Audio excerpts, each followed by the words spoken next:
এক্ষুনি বৃষ্টি, আবার এক্ষুনি রোদ, আবার বৃষ্টিটা থেমে গিয়ে এক্ষুনি রোদ বেরিয়েছে।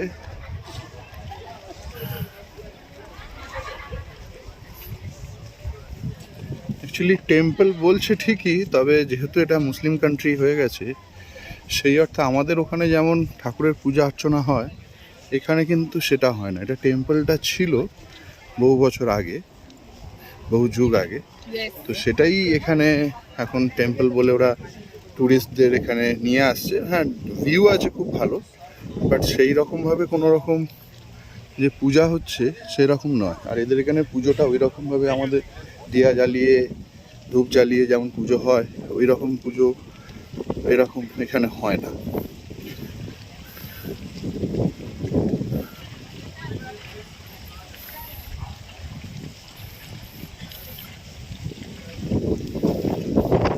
অপূর্ব দৃশ্য, পাহাড়ের সঙ্গে লেক, খুব সুন্দর, খুব ভালো, খুব ভালো ভিউ পয়েন্ট বলা যায়, এটা ফটো সেশন পয়েন্টও বলে।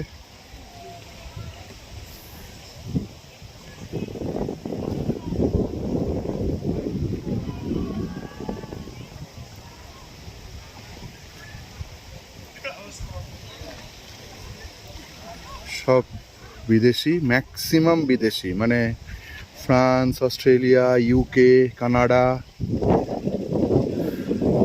ম্যাক্সিমাম। ইন্ডিয়ান হাতে গোনা কিছু লোকই এসছে, কেরালা থেকে হ্যাঁ কিছু একটা গ্রুপ দেখলাম, বাকি সবই কিন্তু অস্ট্রেলিয়ান বেশি আছে এখানে, কারণ অস্ট্রেলিয়া থেকে নাকি এটা অনেকটাই চিপ, অনলি $300 হয়ে যায় বালি ট্রিপ। আমরা ভাবছিলাম যে যাবো এখান থেকে অস্ট্রেলিয়া, বাট ট্যুর অপারেটর যে আছে সে আমাদেরকে এই মুহূর্তে ওটা করতে চাইলো না, নাহলে আমরা ভাবছিলাম যে $300 আমরা ঘুরে আসবো অস্ট্রেলিয়াটা। থেকে ডাইরেক্ট সিডনি ফ্লাইট আছে, 3 ঘন্টা, ওই 2.5 ঘন্টার মতো লাগে সিডনি, এখান থেকে ডাইরেক্ট ফ্লাইট আছে,